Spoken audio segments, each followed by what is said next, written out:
Olá, então. Guto, boa noite. Gustavo Soler aqui. Obrigado demais por atender a gente aqui nos Donos da Bola. E olhando o seu currículo, né, que o Neto acabou de passar para os nossos ouvintes, só em 2014, né, de 2012 até a última temporada, só em 2014 você não teve a honra de levantar um troféu. De 2012 até agora, só esse único ano aí que você não conquistou um título. Então mostra que é um técnico que é viciado em vencer, gosta de erguer uma taça e tem muita competência para fazer essa situação de conquistar um título. Então eu queria já saber de você como que está a preparação para o jogo de amanhã, essa primeira final contra a equipe do Bahia, uma reedição da final da Copa do Nordeste da última temporada. Como que você já está preparando o time do Ceará para encarar o Bahia, né, o time do seu amigo do Cavalcante? Um abraço, Soler. Olha, é um jogo bastante difícil, né? Nós viemos de Sarandí, na Argentina, praticamente tivemos um dia de descanso aí, fomos para dentro do campo, fizemos um trabalho de preparação, moldamos a equipe do Bahia dentro da nossa estrutura ali, e agora esperar o momento, né? Eu acho que a nossa equipe vive um bom momento, é uma equipe que vem desenvolvendo um jogo com uma certa maturidade, com boas escolhas e boas adaptações rápidas à partida, né? Então a gente espera que isso tudo possa ocorrer amanhã contra o Bahia, que a gente possa fazer um bom jogo e conseguir um resultado que nos dê diretriz para o jogo final lá em Fortaleza. Guto, é a Gabriele quem está falando agora. Obrigada mais uma vez por nos atender. Ainda falando sobre o jogo de ida da final da Copa do Nordeste, depois na quarta-feira o Ceará já enfrenta a equipe do Bolívar pela Sul-Americana e aí tem uma série de pontos a serem considerados. A viagem, a altitude, além do calendário super apertado para ter que dividir o elenco, para ter alguma forma de atender as expectativas no jogo e sair com a vitória. De que maneira você tem organizado o elenco para conseguir ir bem nas duas competições? Nós temos desde a montagem, né, no projeto inicial, nós deixamos o plantel nesse primeiro momento um pouquinho grande, né? Até porque no domingo também a equipe joga pelo campeonato estadual. Então vai ter jogo para todo mundo, ninguém vai poder reclamar que não está jogando. E, inclusive a equipe sub-20 vai estar à disposição também para essa maratona aí. Então a gente permanece em Salvador com parte do plantel, né? E aí os outros que devem viajar se integram na segunda-feira, após o jogo do domingo, e nós vamos a Santa Cruz de la Serra, e depois, às 6 horas antes do jogo, voamos a La Paz e voltamos em voo fretado direto logo após o jogo.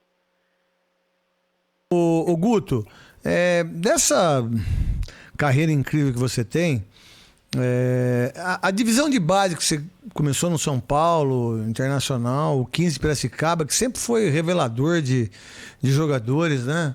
Para mim, um dos jogadores mais incríveis que eu vi jogar foi o Pito, que jogou comigo no Guarani de Campinas. Foi um jogador maravilhoso, cara. Foi um jogador que ele tinha tudo para ser um craque. Jogar em Corinthians, Palmeiras, São Paulo. Infelizmente isso não aconteceu, mas na minha época ele era um dos melhores do meu time. Essa base te deu o quê, cara? Assim, eu tô te perguntando isso porque quando eu vejo um time do Guardiola, quando eu vejo um time do Klopp, quando eu vejo o time do Flamengo, quando eu vejo um time seu, quando eu vejo o time do Dado, né? Eu vejo fundamentos. Isso vem muito do aprendizado teu e é isso que você, apesar de ter muito pouco tempo para treinar, hoje a gente entende o Covid-19, que nós estamos em 2021, tudo que está acontecendo no mundo, mas os fundamentos vieram desde quando você era treinador da base, e isso é uma cobrança sua para os jogadores profissionais hoje, que muitas vezes eu fico muito bravo com o cara que não sabe dar um tapa na bola, não sabe dar um tapa de 3 dedos, não sabe fazer um lançamento na diagonal, não sabe bater um escanteio, não sabe fazer um gol de falta, que os fundamentos são importantes até para os jogadores profissionais, que muitos, por exemplo, não sabem cabecear uma bola tirando do goleiro. O que a base foi importante para esse sucesso seu e que você, diga-se de passagem, é jovem, tem 55 anos só? Então, Neto, a gente procura, a base foi todo um exercício, né, de desenvolvimento de uma metodologia. Quando eu cheguei no São Paulo em 95, antes de eu ser contratado, que eu era o único naquele momento que não tinha jogado futebol, e muito menos no São Paulo, dos profissionais que estavam dentro do São Paulo trabalhando como treinador. E eu estava sendo levado pelo Medina. E aí eu tive que ter uma entrevista com o Tele, ele tinha que aprovar a minha contratação. E uma coisa que eu guardo até hoje é que ele falou justamente sobre a questão técnica. E ele enfatizou muitas vezes que foi um monólogo, não foi uma reunião, não foi um diálogo, só ele falou e, logicamente, eu ouvi tentando aprender com o mestre, né? E o que mais ele enfatizou, não me mande ninguém aqui que não saiba bater na bola. E aí você vai trabalhando situações que levem a essa situação de melhoria da condição técnica, né? Hoje você pega jogadores, na hora de você desenvolver as questões táticas, ele não consegue ter um desenvolvimento melhor porque faltou alguma coisa lá atrás. Então você retrocede o processo de exercício, faz ele fazer exercícios individualizados para ele melhorar a parte técnica, e melhorando a parte técnica, com o tempo ele vai se soltando de forma que o jogo dele cresce. Então, acertando o posicionamento de corpo, acertando o ponto de impacto na bola, o como domina em projeção, qualidade de cabeceio, né? Tomada de decisão, enfim, não é só o pequeno jogo, não é o jogo pelo jogo, né? São exercícios didáticos que induzem ele a melhorar a sua qualidade de jogo. Além de eu ter, ao meu lado, um grande preparador físico que trabalha a qualificação, a formação melhor da estrutura do jogador para suportar toda essa maratona e toda essa intensidade que é o jogo de hoje. Então, uma coisa une a outra, com melhoria de coordenação, né? E eu acho que isso que tem feito o nosso trabalho ter resultados aí.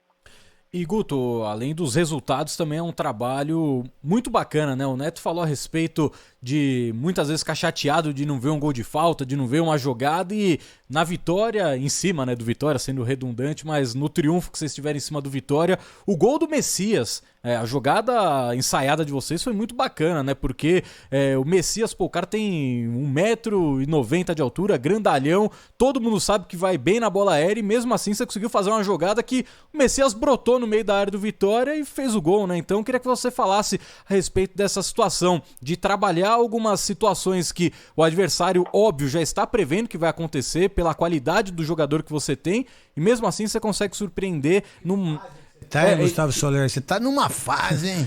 E em cima dessa situação, né, Guto, de um calendário tão apertado, né? Porque hoje vocês não conseguem ter a mesma quantidade de treinos de anos atrás. E hoje você consegue fazer algo diferente para surpreender um adversário, conseguir a vitória, mesmo com um espaço tão curto para conseguir comandar um treino.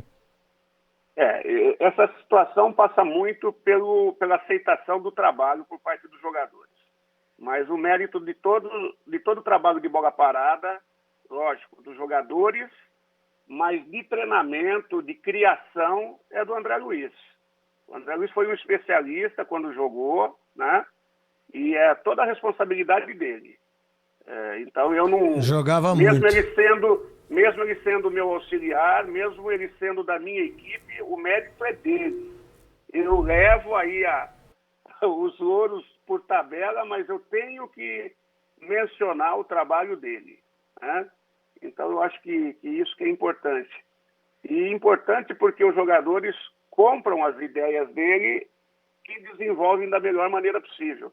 E quanto à questão de tempo, aí entra o nosso trabalho de estar buscando, junto com o fisiologista, junto com o Juninho, que é o preparador físico, os tipos de treino e os momentos que eles podem ser executados dentro do calendário, dentro da agenda que nós temos, né?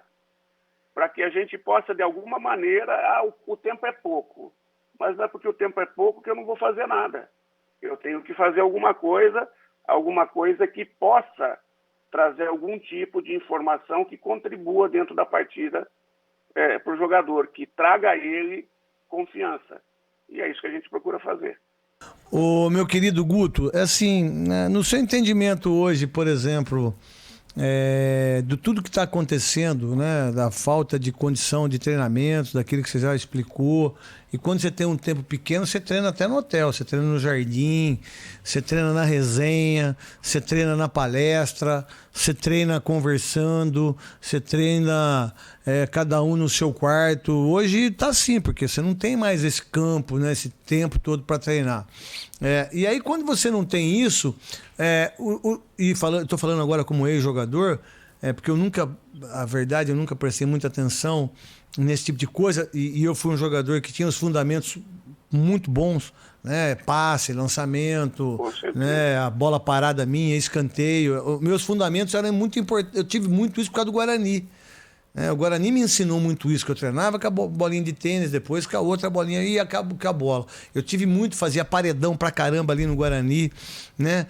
Como conscientizar um jogador de tudo isso que você já deu para nós? Vamos viajar aqui, vamos pegar avião fretado lá, vamos enfrentar esse aqui. Como fazer isso? E também o André Luiz, pelo amor de Deus, eu joguei várias vezes contra ele e era uma canhota fenomenal, diga-se de passagem, um baita de um jogador. Como colocar, como entender o jogador, como saber o jogador? Eu disputo um título amanhã, sábado, eu tenho outra viagem, eu tenho que pegar. Como fazer isso com ele? Porque muitos não têm esse entendimento, né? Muitos jogadores, às vezes, eles não sabem muito disso, né? Beto, mas eu acho que o que você vive, né? O que você vai vivendo, você vai se adaptando, né? Então, quando você vivencia algumas coisas que você gosta, você passa a se interessar em vivenciar mais e mais aqueles momentos, né? Você, por exemplo, iniciou dentro da parte jornalística esportiva com todo sucesso.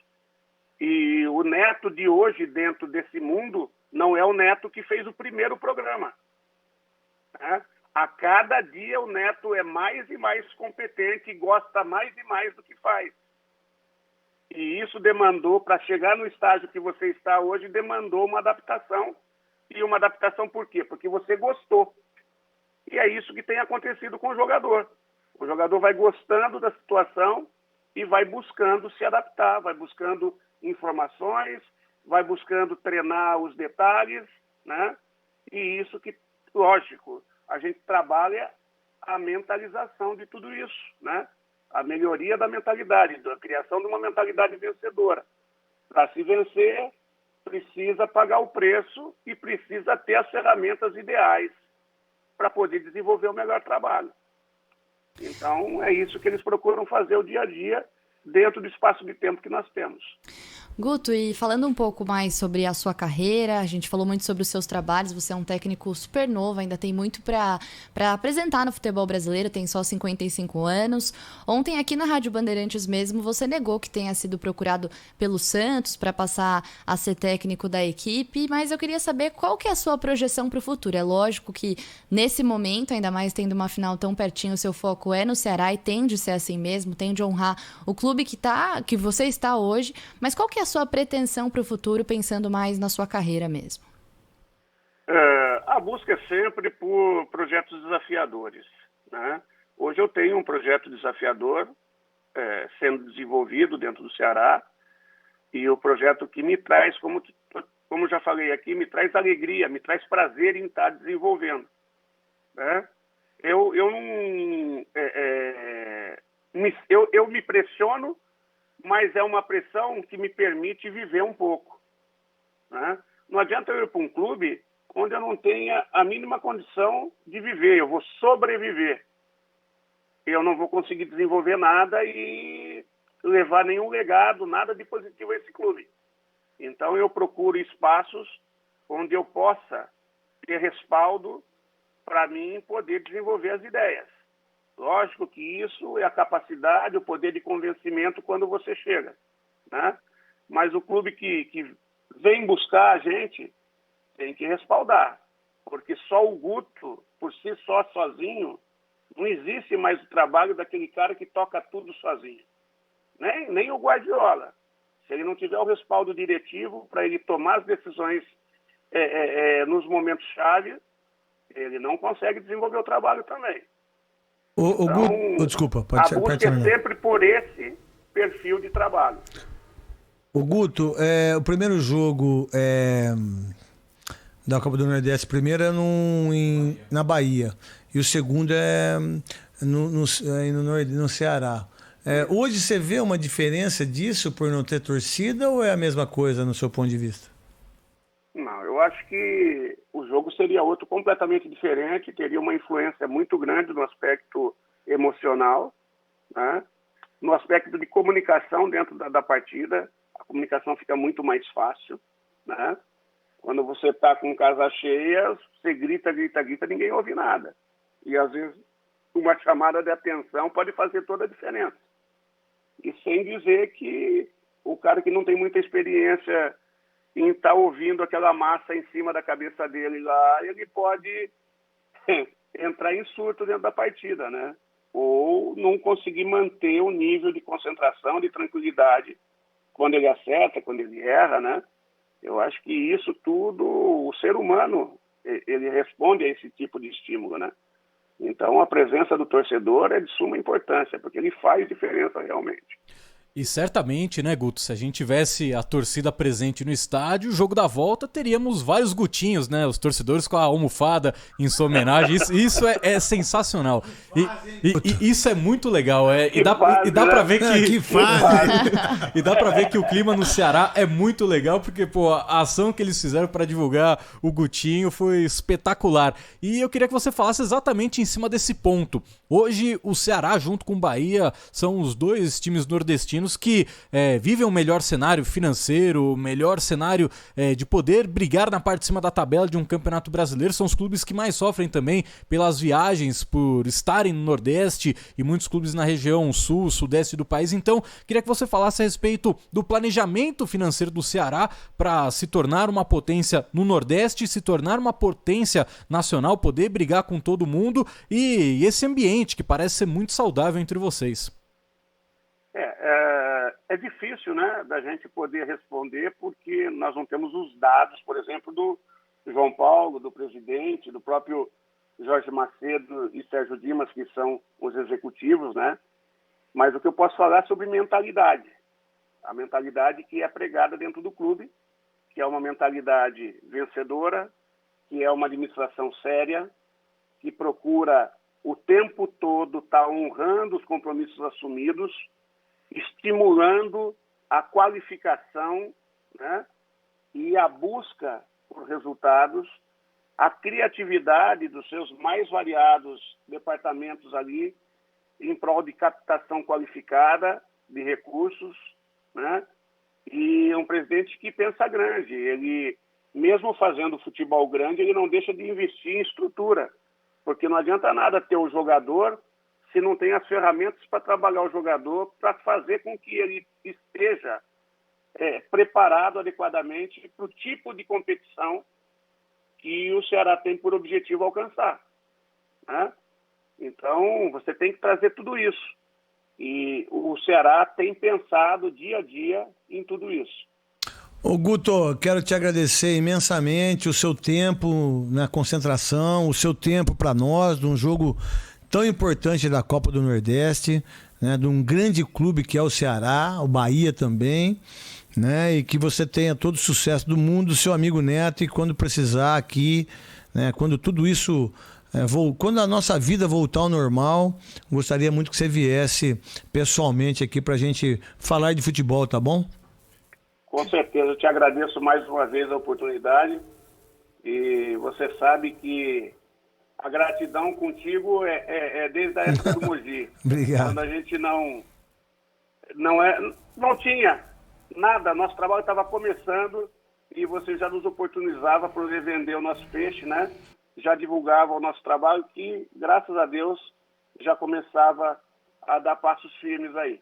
Então, essa gratidão é muito fácil depois que você chega num estágio, mas de pensar lá embaixo, não é qualquer um que oportuniza. E a gente tem que ter gratidão a essas pessoas, e você é um deles. Obrigado, Guto. Um beijão pra você e pra família toda. Agora é o quê?